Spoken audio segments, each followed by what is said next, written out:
Middle eastern countries سے جو remittance Pakistan بھیجتے ہیں اس میں بھی جو ہے وہ پچھلے ہم چند سالوں سے دیکھ رہے ہیں کہ جو ہے اضافہ ہوتا جا رہا ہے. اور ابھی بھی جب پرائم منسٹر وہاں پہ گئے تو بہت ساری چیزوں کے ساتھ ساتھ نئی ویزا پالیسیز کے اوپر ہوا, بزنسز کو ایز آف بزنس کرنے کا جو بات تھی اس پہ ہوا, پھر آئل اینڈ گیس فیسلٹی کا ذکر جس طرح ہم نے پچھلے کئی پروگرامز میں بھی کیا. یو اے نے اسٹیٹ بینک آف پاکستان کو جو ہے ہر اس مشکل موقع پہ ہیلپ کی, اور اس وقت پاکستان چونکہ ایک بہت بڑے کرائسس سے گزر رہا ہے.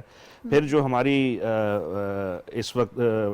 فلڈز کی ریلیٹڈ جو ایک ہم نے کانفرنس کی اس میں یو اے کا ایک بہت بڑا رول تھا, اسلامک فائنینسنگ بینک کا جس کا یو اے ایک بہت بڑا حصہ ہے. اب اس کے بعد جو ہے ہم اس وقت اپنے جو تعلقات ہیں اکنامکلی ان کو جو ہے وہ زیادہ کرنے کی کوشش کر رہے ہیں. اور اگر آپ پچھلے اس کا دیکھیں جو ہمارے وہاں پہ سفیر ہیں ان کی ایک سٹیٹمنٹ تھی کہ 2021 یا 22 کے بھی فگر کمپلیٹ نہیں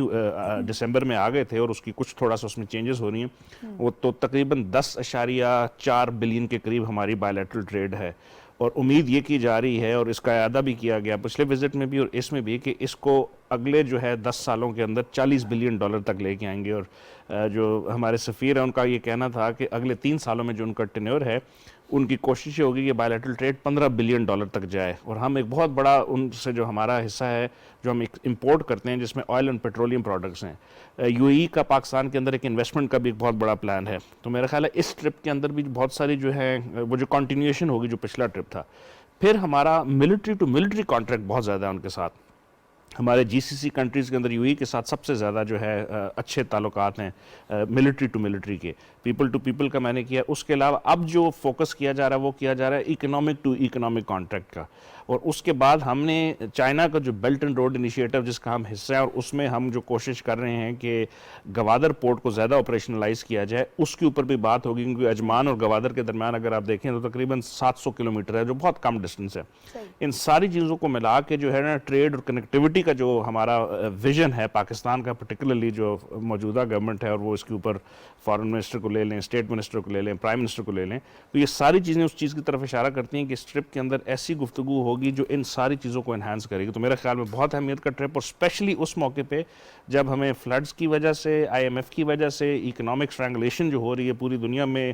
اس میں ایک ایسے بڑے دوست کا پاکستان میں دوبارہ آ کے ان چیزوں کا جو ہے اعادہ کرنا کہ وہ ہماری ہیلپ کریں گے, میں سمجھتا ہوں کہ ایک بہت بڑی کامیابی ہے فارن پالیسی کی. بہت بڑی کامیابی ہے. اور آپ نے کہا کہ اکنامک کوپریشن جو ہے وہ اس دورے کا انتہائی اہم خاصا ہے. سجاد انور صاحب بھی ہمارے ساتھ موجود ہیں. سجاد صاحب, اس سے پہلے ہم نے دیکھا کہ $2 ارب کے جو ہیں وہ ڈپازٹس رول اوور کروا دیے تھے یو اے ای نے. اس سے پاکستان کو کتنا فائدہ ہوا تھا اور مزید ہمیں کتنا فائدہ ہو سکتا ہے, کیونکہ اس وقت اکنامک کوپریشن کی بات ہو رہی ہے. بہت ساری چیزوں کا تو ذکر ہمایوں خان صاحب نے کر دیا, ایک پورا اوور ویو دے دیا, لیکن اسپیسیفکلی پاکستان کے قرضے جب ظاہر ڈیلے ہوتے ہیں تو اس سے اکنامکلی ہمیں تھوڑا سا اسٹرانگ اور اسٹیبل ہونے کا موقع ملتا ہے.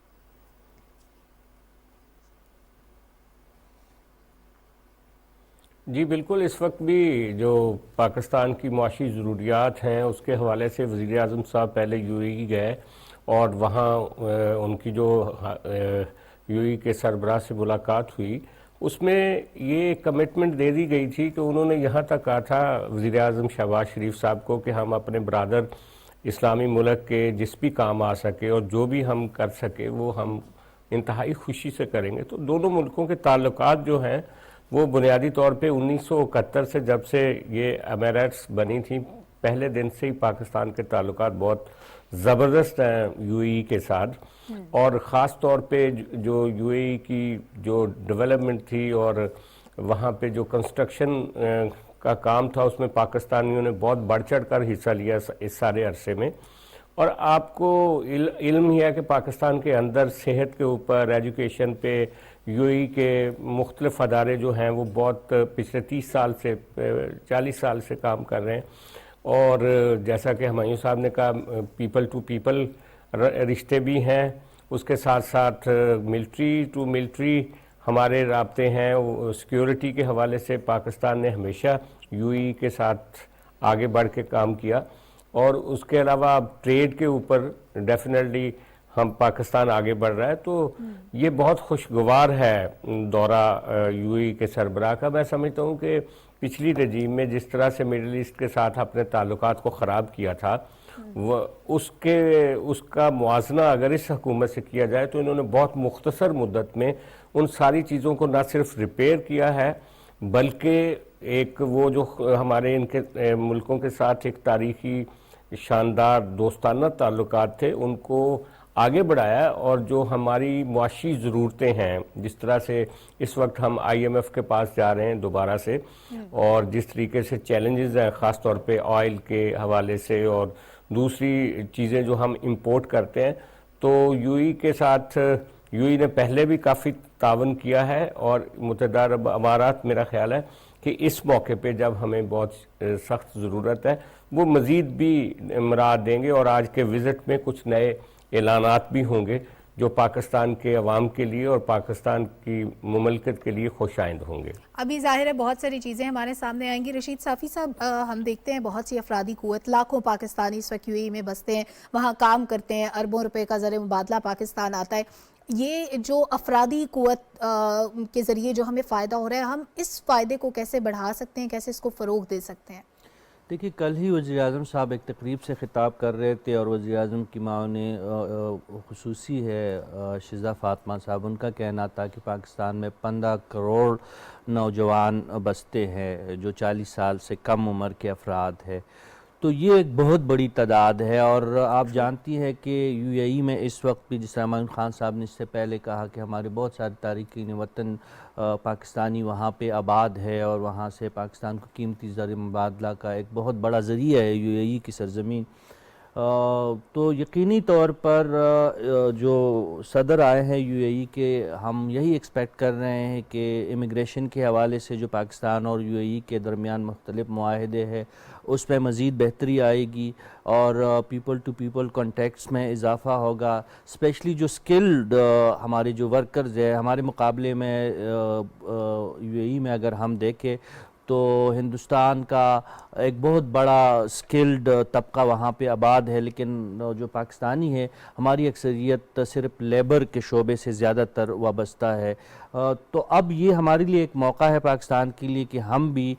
سکلڈ ورکرز کو اس کو فروغ دے، پاکستان میں ان کی ٹریننگ اور سکل ڈیولپمنٹ پہ کام کرے، اور پھر یو اے ای جیسے ممالک، ہمارے دوست ممالک جو ہمیشہ ہمیں ویلکم بھی کرتے ہیں۔ تو یقینی طور پر جو آپ نے نقطہ اٹھایا ہے تو یہ اہم نقطہ ثابت ہو سکتا ہے آنے والے وقتوں کے لیے۔ ایک لانگ ٹرم جو اسٹریٹجی کے تحت ہی ساری چیزیں پاسبل ہوگی۔ اس دورے کا جو فوری، جو سجاد انور صاحب نے بھی بات کی، اور اس سے پہلے معین خان صاحب بھی ہمیں بتا رہے تھے کہ فوری جو اس کے فوائد ہے وہ بہت اہمیت کے حامل ہے۔ ایک تو وہ قوت ہے جو پاکستان کو تنہا کرنے کی ایک مشن پہ ہے، کچھ بدقسمتی سے ہمارے اندرونی سیاسی قوتیں بھی ہے، اور بیرونی تو آپ کو پتہ ہے کہ ہمارے دشمن تو بالکل واضح ہیں کہ وہ ہمیشہ پاکستان کو تنہا دیکھنا چاہتے ہیں۔ تو اس قدر اہم عالمی رہنما کا پاکستان کا آنا، اور ان کے اس ایک فرینک انداز سے، یوزولی آپ جانتے ہیں کہ جو سربراہان مملکت آتے ہیں تو اسلام آباد ہی زیادہ تر اترتے ہیں، لیکن ان کا ایک دور دراز ایک جنوبی ضلع پنجاب کے وہاں پہ جانا، وہاں پہ دن گزارنا، پھر وزیر اعظم کا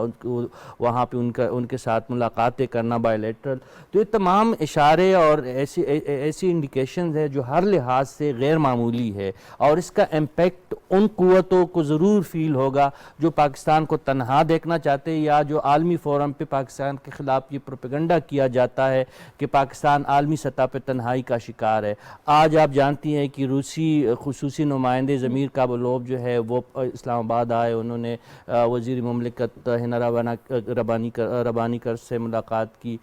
کل ہی موجود تھے پاکستان کے وزیر خارجہ بلاول بھٹو صاحب تاشقند میں، وہاں پہ ان کی جو ایک ڈائنامک ایکٹیویٹی رہی۔ تو پاکستان کی خارجہ پالیسی اگر میں مختصراً بات کروں اس وقت کام کر رہی ہے بہترین انداز میں، پاکستان کی جو ڈپلومیسی ہے دنیا پہ وہ عیا ہو رہی ہے، اور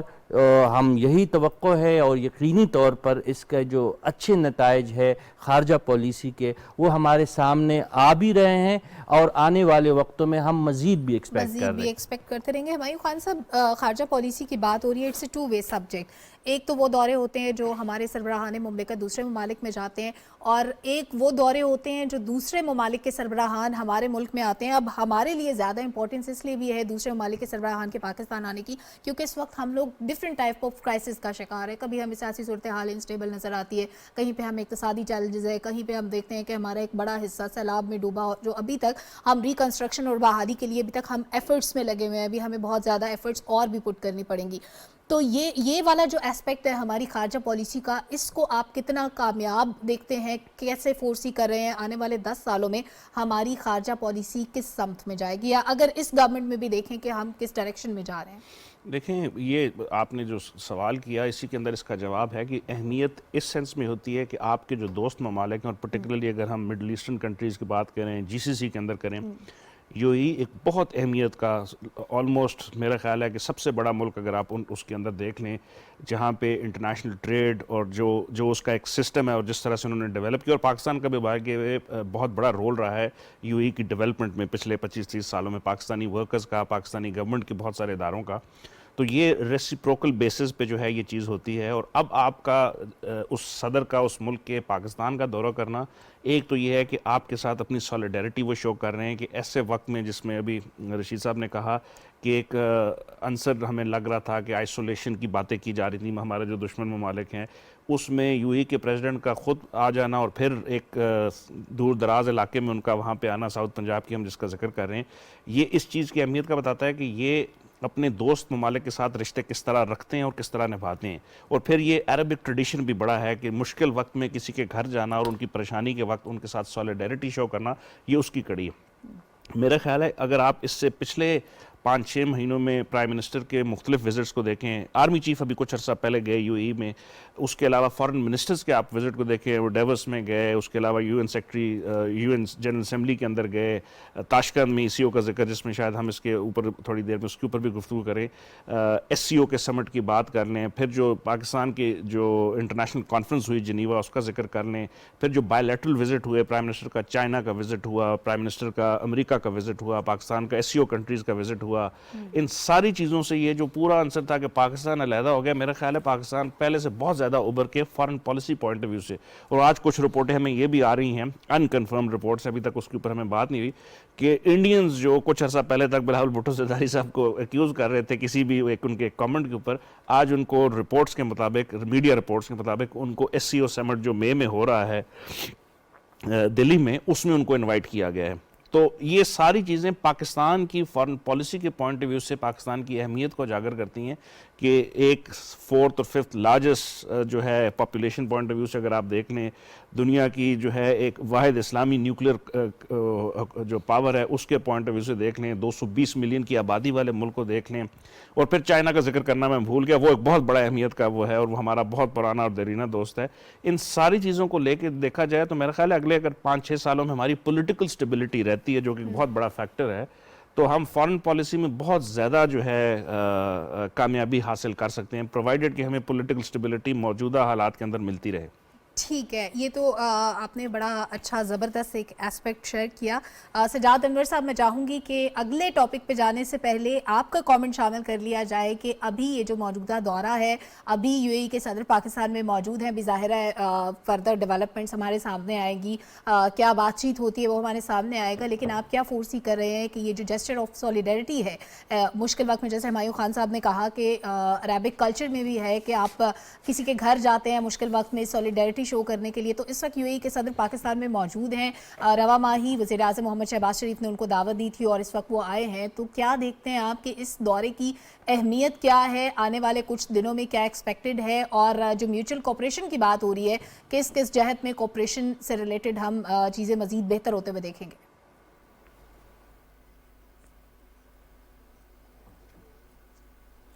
دیکھیں، جیسے ابھی صافی صاحب نے بات کی تھی تھوڑی دیر پہلے کہ خاص طور پہ جو امیگریشن کے حوالے سے اور جاب مارکیٹ کے حوالے سے ہمیں ضرورت ہے اپنے نوجوانوں کو، جو کہ ہمارے سکلڈ نوجوان ہیں، وہ ان کے لیے نئی نوکریوں کی اگر وہاں پہ گنجائش پیدا ہو سکے، ذرا وہاں پچھلے عرصے میں تو ہمارے بہت سارے لوگ، بہت زبردست ایک جاب مارکیٹ تھی، لیکن پھر کچھ بعد میں کچھ وہاں پہ رولز اینڈ ریگولیشنز اس طرح کے لاگو کیے گئے کہ جس سے کچھ وہ ڈسکریج ہوا یہاں سے جاب کے حوالے سے جانے والے لوگ. اگر اس حوالے سے کچھ لبرلائز کرتے ہیں یو اے ای والے اپنی پالیسی کو اور پاکستان کے لیے کچھ پاکستانی نوجوانوں کے لیے ایک نئی ونڈو کھولتے تو میرا خیال ہے اس سے بہت بڑا فائدہ ہوگا پاکستان میں جو ان ایمپلائمنٹ ہے اس کے حوالے سے. اور پھر دوسری چیز ہے جس پہ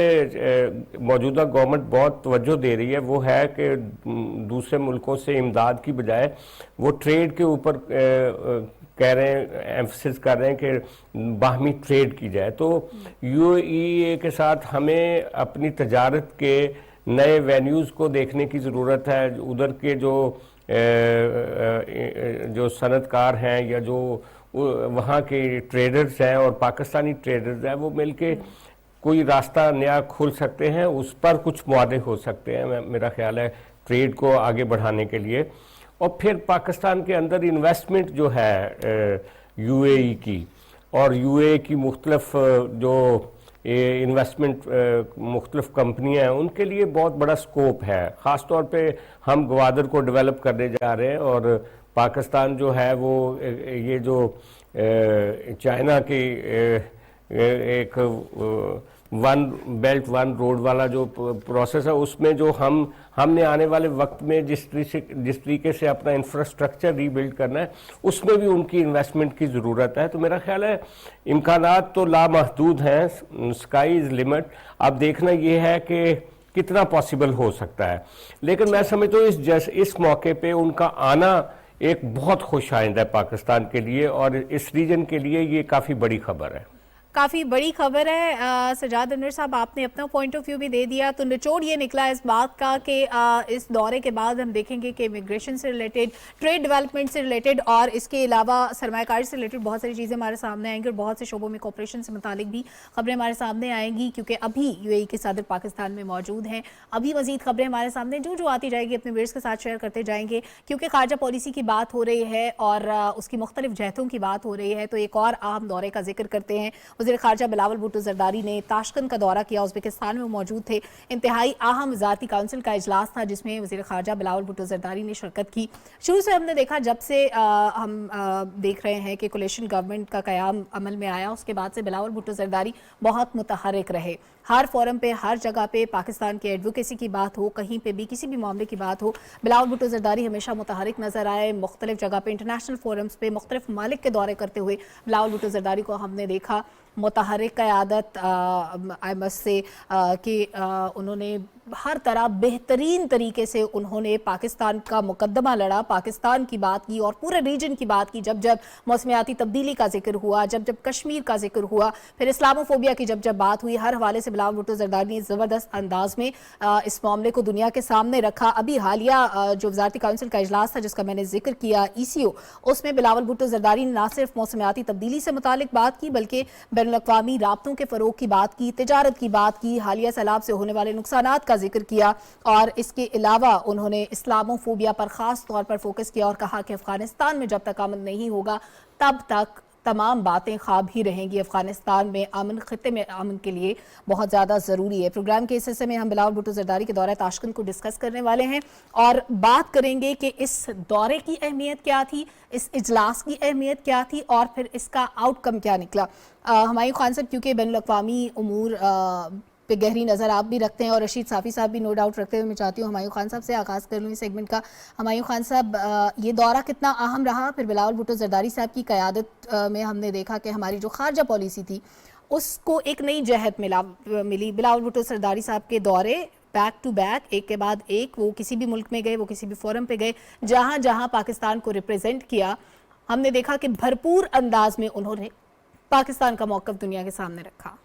جی, ECO کا سمٹ جو یہ تھا یہ بہت اہمیت حامل ان سینس اس لیے تھا کہ ایک بہت بڑی آرگنائزیشن, اگر آپ ایشیا کے اس پوائنٹ آف ویو سے دیکھیں,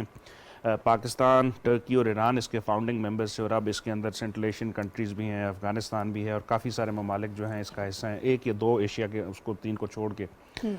ان کے اندر جو اس کا مقصد تھا وہ یہ تھا کہ اکنامک, ٹریڈ, کنیکٹیوٹی اور ان معاملات کو بڑھایا جائے. اور پاکستان بڑے عرصے سے اس چیز کے اوپر اس کا فوکس تھا کہ ہم جس کا ذکر کر رہے تھے اپنی ابھی بیلٹ اینڈ روڈ انیشیٹو کا اور اس کے بعد کنیکٹیوٹی کا، تو پاکستان بڑی عرصے سے کوشش کر رہا تھا کہ ہم سی پیک کو ایکسٹینڈ کریں افغانستان میں. اس کے علاوہ سینٹرل ایشین کنٹریز کے ساتھ ہمارے بائی لیٹرل تعلقات اور بائی لیٹرل جو ہے نیگوسیشن چل رہی تھی، ازبکستان کے ساتھ چل رہی تھی، تاجکستان کے ساتھ چل رہی تھی. کچھ بڑے پروجیکٹس کو ہم ریوائیو کرنے کی کوشش کر رہے ہیں، جس میں کاسا 1000 ہے، جس میں ٹیپی ہے، جس میں Iran Pakistan gas pipeline ہے جس کو ہم آگے بھی ایکسٹینڈ کر سکتے ہیں. ان ساری چیزوں کے تناظر میں یہ جو فورم تھا اس کا مقصد یہی تھا کہ اکنامک انٹیگریشن کی جائے، ایسے مواقع پیدا کیے جائیں جس میں یہ جو ریجنل کنٹریز ہیں وہ آپس میں آذربائیجان، ترکمانستان، قزاقستان، کرغزستان، پاکستان، ایران، ٹرکی، افغانستان مل کے جو ہے تجارت کے ایسے مواقع بڑھائیں، بارڈرز کو جو ہے تھوڑا سا کریں. اس میں افغانستان کے حالات کو اگر تھوڑی دیر کے لیے رکھا جائے، باقی تمام کنٹریز کی جو ایفرٹس ہیں وہ بہت اہمیت کی حامل اس لیے ہیں کہ پروجیکٹ کے اوپر ایم او یو سائن ہو رہے ہیں، ایگریمنٹس ہو رہے ہیں. تو اس میں بلاول صاحب کا اس سمٹ میں جانا، اور یہ ہائیسٹ فورم بھی ہے کاؤنسل آف جو فارن منسٹرز ہوتا ہے ایس سی او کا، ای سی او کا، تو اس میں ان کی ملاقات ٹرکی کے جو ہے فارن منسٹر کے ساتھ ہوئی، آذربائیجان کے ساتھ ہوئی. یہ سائیڈ لائن کی میں بات کر رہا ہوں. ایک تو مین سمٹ از ویری امپورٹنٹ، لیکن جو سائیڈ لائن کی میٹنگز ہوتی ہیں ہر بڑے انٹرنیشنل فورم میں وہ بڑی اہمیت کی حامل ہوتی ہیں. ایران کے ساتھ ان کی ہوئی، ای سی او کے جو سیکرٹری جنرل ہیں ان کے ساتھ ہوئی. اس کے علاوہ سیکا ایک بہت بڑا قزاقستان کا پرانا ایک انیشیٹو ہے 30-35 سال پرانا، اس کے سیکرٹری جنرل کے ساتھ ہوئی. کانفیڈنس بلڈنگ ان ایشیا اس کے اندر وہ ہے. تو ہمیں بیسکلی ہم یہ سارے وہ ممالک ہیں جس کی بہت حد تک یا تو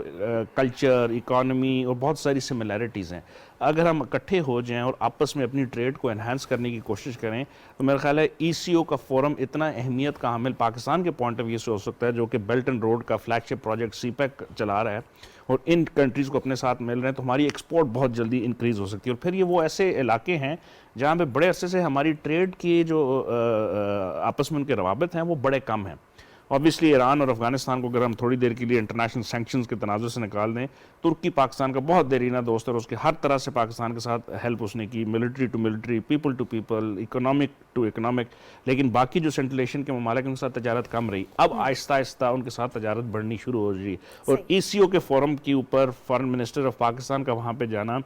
فلڈز کے اوپر بات کرنا، کشمیر کی ایشو کو ریز کرنا، اسلاموفوبیا کے ایشو کو ریز کرنا اور افغانستان کے کیس کو بھی پلیڈ کرنا، یہ بھی بڑی اہمیت کا حامل ہے کہ ہمارا ایک مسئلہ نہیں ہے، ہم نے ساتھ اپنے نیبرز کو بھی دیکھنا جو کہ ایک لینڈ لاک کنٹری ہے. تو میرا خیال ہے فارن منسٹر نے پاکستان کی ایکسلنٹ ریپرزنٹیشن کی. یہ اسی چیز کا جس کا آپ کا ذکر کر رہی ہیں، continuation of a good foreign policy ہے کہ آپ نے اپنے نیبرز کو بھی اپنے ساتھ رکھنا ہے اور اپنے جو مشکل حالات جس میں ہم اکانومی کا ذکر کر رہے تھے ان کے اندر سے بھی ایسے مواقع پیدا کرنا جو آپ کو ہیلپ کریں اس جو آپ کو ڈیمیجز ہو رہے ہیں ان کو میٹیگیٹ کرنے کا. تو میرا خیال ہے کہ again one of the good visits of foreign minister of Pakistan. Afghanistan کا آپ نے ذکر کر دیا صافی صاحب، it's particularly your subject Afghanistan, Afghan امور. اب افغانستان میں امن کی جب بات ہوتی ہے، ہمیں سینٹرل ایشیا میں کہیں پہ بھی رسائی چاہیے، ہم تجارت کی بات کرتے ہیں، ٹریڈ کی بات کرتے ہیں، افغانستان میں اسٹیبلٹی اور پیس بہت ضروری ہے کیونکہ ہم دیکھتے ہیں کہ وہاں پہ ابھی بھی شرپسند عناصر موجود ہیں. نہ صرف ہمارے ٹرسٹ ایشوز پیدا ہو رہے ہیں، نہ صرف ٹرسٹ ڈیفیسٹ پیدا ہو رہا ہے، بلکہ ہمیں پورے ریجن تک رسائی میں مشکلات بھی پیش آ رہی ہیں. تو افغانستان میں اسٹیبلٹی کے لیے ہم کیا کر سکتے ہیں؟ دیکھیں، پاکستان تو اپنے طے پہ بہت کچھ کر رہا ہے، اپنی بساط سے بڑھ کے افغانستان کی جو صورتحال ہے اس کو بہتر کرنے میں کردار ادا کر رہا ہے. اپریل کے مہینے تقریباً 14-15 مہینے ہو گئے طالبان کے نئی رجیم کو آئے ہوئے. اس دن سے لے کر تاحال پاکستان نے انسانی بنیادوں پر وہاں پہ امداد کی بھی اپنی بھرپور کوشش کی ہے. حالانکہ پاکستان کے ہم اپنی مالی مسائل اور مشکلات کا یہاں پہ بیان کرتے رہتے ہیں آپ کے پروگرام میں اور مختلف فورمز پہ، لیکن اس کے باوجود پاکستان نے ہر سطح پہ کوشش کی. سفارتی سطح پہ پاکستان نے بہت ساتھ دیا افغان عوام کا. میں طالبان قیادت کی بات نہیں کر رہا ہوں، افغان عوام کا، کیونکہ اگر ہم ماضی میں نہ جائے اور ابھی صرف یہ جو موسمی صورتحال ہے اس وقت افغانستان میں، تو افغان میڈیا کے مطابق پچھلے 2 ہفتوں کے دوران 135 لوگ صرف سردی سے جاں بحق ہوئے ہیں. یہ رپورٹڈ کیسز ہے اور آپ جانتے ہیں کہ افغانستان جو ہے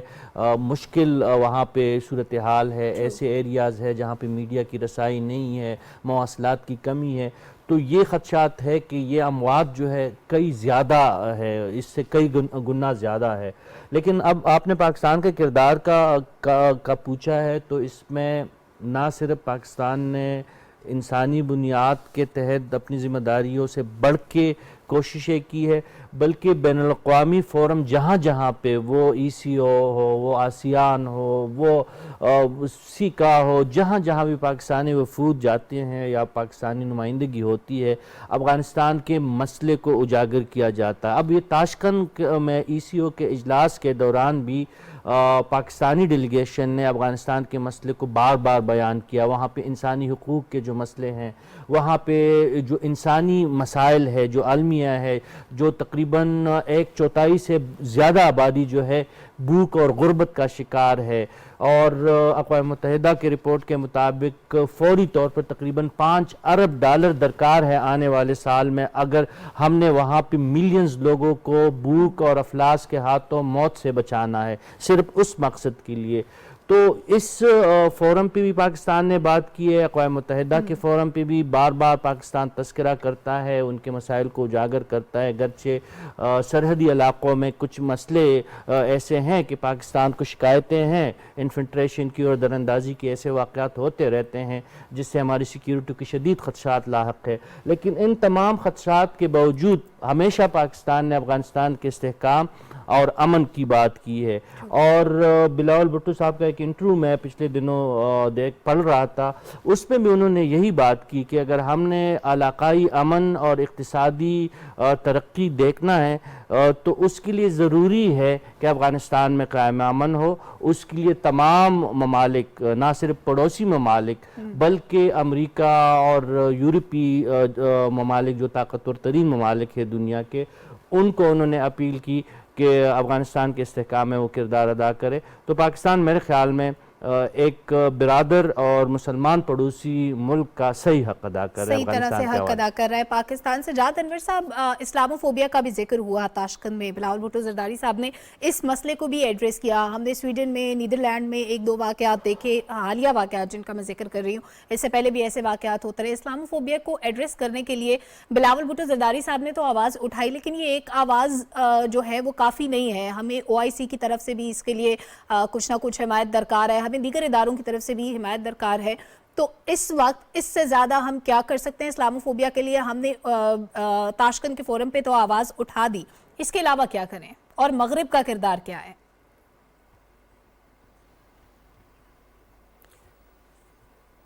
نہیں سلمہ، اس میں پاکستان کو چاہیے کہ وہ اپنے ساتھ نا سٹیک ہولڈر بنائیں مڈل ایسٹ کے ملکوں کو بھی اور سینٹرل ایشین ملکوں کو بھی، جو کہ اسلامی ملک ہیں. وہ سارے مل کے، پاکستان بھی ان کے ساتھ مل کے اور وہ پاکستان کے ساتھ مل کے جب تک اسلاموفوبیا کے اوپر بات نہیں کرتے سارے ملک، تب تک بات آگے نہیں بڑھے گی. میں سمجھتا ہوں کہ یہ ایک دنیا کو سمجھنا چاہیے کہ تمام مذاہب کی جو تقدسات ہیں ان کو، ان کے اوپر آپ جو فریڈم آف تھاٹ یا فریڈم آف رائٹنگ ہے یا فریڈم آف ایکسپریشن ہے، اس کے زمرے میں لا کے آپ ان تقدسات کو پامال نہیں کر سکتے. یہ اسلام کا ہی معاملہ نہیں ہے، باقی تمام مذاہب کا بھی معاملہ ہے میرا خیال ہے. اور یہ بین المذاہب اس کے اوپر ایک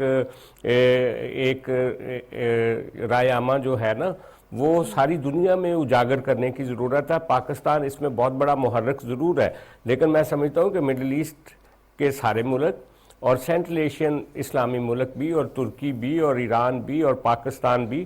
اور ملائیشیا بھی، یہ سارے ملک مل کر ایک آواز کے ساتھ جب بات کریں گے تو اس کی طاقت اور ہوگی. میں سمجھتا ہوں کہ یہ تو ایک، آپ نے اسلاموفوبیا کے حوالے سے بات کی، لیکن اگر آپ تاشقند کے یہ جو ریسنٹلی بلاول صاحب کا دورہ تھا اور وہاں پہ جو فارن منسٹرز کی جو کمیٹی یا کونسل کا اجلاس تھا، اس کے حوالے سے اگر بات کی جائے تو بلاول بھٹو کی پرو ایکٹیو ایک سیاست تو رہی ہے ہمیشہ سے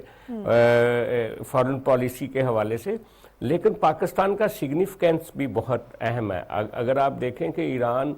ترکی اور پاکستان بہت پرانے پارٹنرز ہیں. اب سینٹرل ایشیا کے ممالک بھی اس میں شامل ہو گئے ہیں. تو یہ سارے ملک اگر مل کے سینٹرل ایشین اور ترکی اور ایران اور پاکستان اور مڈل ایسٹ کے ملک مل کے اگر تجارت کا باہمی تجارت کا ایک راستہ کھولتے ہیں تو یہ سارے ملکوں کے لیے ون ون صورتحال ہے اور پاکستان کو بہت زیادہ فائدہ ہو سکتا ہے. بالکل, سب کو مل کے وے آؤٹ نکالنا چاہیے, نہ کہ کسی ایک ملک پہ ذمہ داری ڈالی جائے, اور اسی طرح سے معاملات بہتر طور پہ خطے کے لیے بھی آگے بڑھیں گے. ہم نے فارن پالیسی کی کئی ڈائریکشنز کو بڑی ڈیٹیل میں ڈسکس کیا. میں چاہتی ہوں پروگرام میں وقت کم ہے, ہم کیوں نہ پولیٹیکل سچویشن کو بھی ڈسکس کر لیں. ملک میں اس وقت سیاسی بحران پیدا کرنے کی کوشش کی جا رہی ہے ذاتی مفادات کے لیے. کیا جا رہا ہے ایک جماعت کی جانب سے پاکستان تحریک انصاف. مختلف ہیلے بہانے تراشے جاتے ہیں, اداروں کو تنقید کا نشانہ بنایا جاتا ہے. بارہا ہم دیکھتے ہیں مختلف اداروں کے خلاف زبان درازی کی جاتی ہے, نام لے کر زبان درازی کی جاتی ہے. کبھی الیکشن کمیشن پہ الزامات لگائے جاتے ہیں, کبھی پنجاب میں نگران سیٹ اپ کو تنقید کا نشانہ بنایا جاتا ہے, اور ابھی حالیہ فواد چودھری صاحب کی گرفتاری پہ بھی الزام لگائے گئے, جس پہ مریم اورنگزیب صاحبہ وزیر اطلاعات نے اس کی کلیریفیکیشن بھی دی. انہوں نے کہا کہ یہ بالکل بھی سیاسی گرفتاری نہیں تھی. اور اگر ہم تھوڑا سا ماضی میں دیکھیں, تھوڑا سا پیچھے جائے, تو ہم دیکھتے ہیں جب تحریک انصاف کی حکومت تھی تو بہت سی گرفتاریاں سیاسی بنیادوں پر عمل میں لائی گئی تھی جن کا کہیں پہ ہمیں ذکر نہیں ملتا. مریم نواز صاحبہ کو گرفتار کیا گیا, کیپٹن ریٹائرڈ صفدر صاحب کو گرفتار کیا گیا, رانا ثناءاللہ, احسن اقبال, شاہد خاقان عباسی صاحب سمیت پیپلز پارٹی کی اور مسلم لیگ نون کی اعلیٰ قیادت کی گرفتاریاں عمل میں لائی گئیں جو کہ محض سیاسی مقاصد کے لیے تھی. لیکن یہاں پہ معاملہ تھا اداروں کے تقدس کا, اداروں کا تقدس پامال کیا جا رہا تھا, اداروں کے خلاف زبان درازی کی جا رہی تھی, الزام تراشیاں کی جا رہی تھی اور دھمکیاں بھی دی جا رہی تھی. تو اس سیاسی بحران کو پیدا کرنے کی جو کوشش ہے اس کا ذمہ دار کون ہے؟ کیونکہ یہ ساری ایکٹیویٹی لاہور میں ہوئی, تو میں چاہتی ہوں کہ سجاد انور صاحب آپ تھوڑا سا اوور ویو دیں کہ لاہور میں جو ایک الزام برائے الزام تراشی کا ہم نے سلسلہ دیکھا, یہ آخر ہوا کیوں, اس کا ذمہ دار کون تھا؟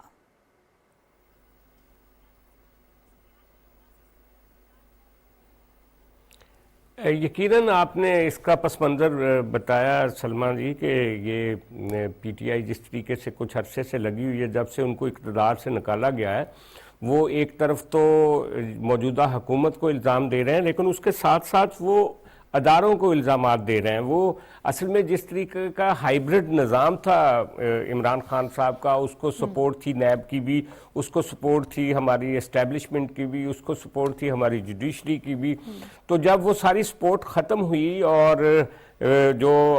پارلیمنٹ کے اندر سے ایک تبدیلی سامنے آئی تو اس کو یہ برداشت نہیں کر سکی آج تک پی ٹی آئی, اس کو ریکنسائل بھی نہیں کر سکی اور اپنی نئی حقیقت کا تجزیہ بھی نہیں کر سکی. اسی وجہ سے یہ کرائسس جو ہے نا, ابھی آپ دیکھیں مارچ اپریل سے جو کرائسس شروع ہوا تھا, مارچ اپریل آنے والا ہے, آج ہم جنوری میں بیٹھے ہوئے ہیں, 3 مہینے رہ گئے ایک سال پورا ہونے کو, لیکن یہ سارا سال جو تھا انہوں نے ایک ان اینڈنگ سٹرگل میں رکھا. لیکن اس کا نقصان کیا ہوا؟ اس کا نقصان یہ ہوا کہ ہمارے ادارے پہلی دفعہ اس قدر متنازع ہوئے ہیں, اور اس طریقے پہلے بھی لوگ الزامات لگاتے تھے لیکن ان کو سزائیں ملتی تھیں. اس دفعہ ان کو میں سمجھتا ہوں کافی ڈھیل ملی تھی. آج جو فواد چودھری صاحب کے ساتھ ہوا, میں ان کا ایک ٹویٹ پڑھ کے آپ کو 2 لائنیں سنانا چاہتا ہوں. انہوں نے نہال ہاشمی کی سزا پر یہ کہا تھا کہ نہال ہاشمی کو سزا اس لیے بھی ضروری ہے کہ نہال نے کسی ایک شخص کو نشانہ نہیں بنایا بلکہ پورے نظام کو دھمکی دی. امید ہے کہ سپریم کورٹ ان باقی 7 لوگوں کو بھی جلد توہین عدالت میں طلب کرے گی جو اپنی وفاداری ثابت کرنے کی آڑ میں 24 گھنٹے سپریم کورٹ پر حملہ آور ہیں. یہ ان کا ٹویٹ تھا جو انہوں نے اس وقت نہال ہاشمی کی نااہلی کے جب سزا ان کو دی گئی تھی اس وقت انہوں نے کیا تھا. اور آج اگر وہ آئینے میں اپنا چہرہ دیکھیں تو وہ لوگوں کو ان کے خاندانوں کی دھمکیاں دے رہے ہیں. یہ میں نے دیکھا ہے پی ٹی آئی نے پہلی دفعہ اس کو ایک ٹرائبل وار بنا دیا اس سیاست کو, اور اداروں کو کہا ہے کہ اگر آپ ہمارے ساتھ نہیں ہیں تو پھر آپ ہمارے دشمن ہیں. تو آج اس کا یہ خمیازہ تھا. آج لاہور میں جو کچھ ہوا آپ نے دیکھا, اسی کا خمیازہ بھگت رہے ہیں. سجاد انور صاحب وقت مختصر ہے, میں چاہتی ہوں ہمایوں خان صاحب اور رشید صافی صاحب کا بھی کامنٹ لے لوں. رشید صافی صاحب, ہم ممکنہ طور پہ IMF پروگرام بحالی کی طرف بھی جا رہے ہیں, پولیٹیکل سچویشن ایک طرف, میں چاہتی ہوں اس پہ بھی آپ کامنٹ دے دیں کہ ہم حالات کو بہتر کر رہے ہیں, پھر بھی ہم حالات پہ قابو پانے کے لیے کافی سٹیبل ہیں ابھی. دیکھیے سلمہ, اس معاملے پہ تو ہمیں وزیر اعظم صاحب کے کل کے بیان پہ یقین کرنا چاہیے کہ ان کا یہی کہنا تھا، کابینہ کے اجلاس میں بھی انہوں نے اس بات کا اظہار کیا تھا، اور پھر جو نوجوانوں کے لیے قرضہ اسکیم کا اجراء کا اعلان جب وہ کر رہے تھے تو اس دوران بھی ان کا یہی کہنا تھا کہ پاکستان جو ہے آئی ایم ایف کے ساتھ 90 جائزہ رپورٹ کو ختمی شکل دے چکی ہے، اور اب انتظار یہ ہے کہ آئی ایم ایف کی طرف سے اقدامات ہو، اور وہ بہت ہی زیادہ پر اعتماد تھے کہ بہت جلد آئی ایم ایف کے ساتھ تمام معاملات طے پا جائیں گے۔ اور ایک بڑی شرط غالباً اسی سے ریلیٹڈ تھی کہ آئی ایم ایف اور کچھ عالمی ادارے چاہ رہے تھے کہ پاکستان میں ڈالر کو فلوٹنگ چھوڑا جائے، مارکیٹ کے رحم و کرم پہ ڈالر کو چھوڑا جائے، اس کی آرٹیفیشل قیمت کا تعین نہ کیا جائے۔ تو اس کا بھی آپ اپنے شروع میں بھی ہم نے ذکر کیا تھوڑا بہت کہ آج مارکیٹ آٹومیٹکلی جو ہے ڈالر کی قیمت کو ایڈجسٹ کر رہا ہے۔ تو یہ تمام اشارے اس بات کی نشاندہی ہے کہ آئی ایم ایف کے ساتھ ہم جلد ایک معاہدے پر، ایک نئے معاہدے پر پہنچ جائیں گے، اور پاکستان کے جو مالی مشکلات ہے جس میں پاکستان کے کئی دوست ممالک اس وقت تیار بیٹھے ہیں، یو اے ای کا صدر پاکستان میں ہے، سعودی جو ہے ہمارے ساتھ وعدے کر چکے ہیں، اور چین بھی پاکستان کے ساتھ مدد کر رہے اور مزید بھی کرے گا، لیکن یہ بائی لیٹرل اور اس قسم کی ملٹی لیٹرل جو ہمارے جو امداد کے جو جتنی بھی پروجیکٹس ہے یا منصوبے ہیں یا جو ہماری فورکاسٹ ہے وہ تب میچیور ہوں گے جب آئی ایم ایف کے ساتھ ہم ایک ختمی نتیجے پہ پہنچیں گے۔ تو انشاءاللہ اس کے قریب ہے، کیونکہ گورنمنٹ اس کے لیے کافی ہوپ فل ہے، اس لیے ڈالر کو بھی فلوٹنگ چھوڑا گیا ہے۔ صحیح۔ ہمایوں خان صاحب شارٹ کامنٹ، وقت مختصر رہ گیا۔ جی، میں جس طرح آپ پچھلے ٹاپک کے اوپر ہم نے گفتگو کی تھی اور کہا تھا کہ پاکستان فارن پالیسی کے اندر بہت جو ہے کوششیں کر رہا ہے، اچھی کر رہا ہے، اس کی سکسیس کا انحصار اس چیز کے اوپر ہے کہ ہمارے ملک میں پولیٹیکل سٹیبلٹی آئے۔ اس پولیٹیکل سٹیبلٹی کی وجہ سے جو ابھی تک اپوزیشن کا رول رہا ہے، کردار رہا ہے، جب سے وہ اپوزیشن میں آئے ہیں پی ٹی آئی کی گورنمنٹ کا، وہ صرف فوکس یہ کر رہے ہیں کہ واپس کسی طرح جو ہے آ جائیں، اور وہ بھی بڑی مزے کی اس میں ڈیلیما یہ ہے کہ 2 حکومتیں اپنی چھوڑ کے پھر جو ہے وہ واپس آئیں۔ پھر انٹرم سیٹ اپ کے اوپر ان کو اعتراض تھا، وہ اس سے بھی بڑی زیادہ مزے کی بات ہے کہ اپنے چیف منسٹر کو ہٹا کے انٹرم چیف منسٹر کے اوپر اعتراض کر رہے تھے۔ تو ہیونگ سیڈ دیٹ، میرا خیال ہے کہ اب پی ٹی آئی کی لیڈرشپ کو بھی جو ہے ویژن کا مظاہرہ کرنا پڑے گا۔ اگر پاکستان کو ہم نے آگے لے کے جانا ہے تو آئی ایم ایف کے ساتھ ہم نے جو ابھی 9th ریویو آلموسٹ کمپلیٹ کر لی ہے، اس کو سکسیسفل کرنے کے لیے ہمیں کچھ مشکل سٹیپس لینے پڑیں گے، گورنمنٹ نے لیے ہیں، اور یہ گورنمنٹ جب سے آئی ہے مشکل سٹیپ لے رہی ہے، ان کو پولیٹیسائز نہ کیا جائے، پاکستان کو یہ ریوائیو کرنے دیا جائے تاکہ باقی دوست ممالک ہماری ہیلپ کریں اور ہم جس اکنامک کیٹاسٹرفی کی طرف جا رہے ہیں اس سے اپنے آپ کو اوائڈ کریں۔ تو this is the only solution. Political stability چاہیے آئندہ آنے والے چند 5 مہینوں میں یا 1 سال میں، اور اس کے بعد سیاست ہوتی رہے گی۔ ملک کا اس وقت دیکھنا چاہیے، ملک کو پہلے دیکھنا چاہیے۔ بہت شکریہ ہمایوں خان صاحب، رشید صافی صاحب اسٹوڈیوز میں موجود تھے، لاہور سے سجاد انور صاحب ہمارے ساتھ موجود تھے۔ تمام باتوں کا نچوڑ یہی ہے کہ جب بھی کہیں پہ مشکل وقت آتا ہے، کسی بھی فیملی پہ، کسی گھر پہ، کسی خاندان پہ مشکل وقت آتا ہے تو سب متحد ہو جاتے ہیں۔ ہمیں حادثات کا انتظار نہیں کرنا چاہیے کسی بھی مشکل وقت میں متحد ہونے کے لیے، کیونکہ انٹرنیشنل لیول پہ ہمارا جو امیج جائے گا وہ اوور آل مجموعی طور پہ ہم کس طرح سے رہتے ہیں، بحیثیت قوم ہم کیسے ہیں، وہی امیج دنیا کے سامنے جائے گا۔ اور اس وقت پاکستان میں اتحاد کی ضرورت ہے، نہ صرف سیاسی جماعتوں کے، نہ صرف پولیٹیکل پارٹیز کے، بلکہ عمومی طور پہ بھی، افرادی طور پہ بھی ہم سب کو وہ قوم بن کے دکھانا ہے کہ دنیا کو سمجھ آئے کہ یہ پاکستانی اچھے لوگ ہیں، ان کی مدد کرنی ہے، کیونکہ اس وقت ہم مشکل وقت میں۔ پروگرام کا وقت ختم ہوا، اجازت دیجیے، اللہ حافظ۔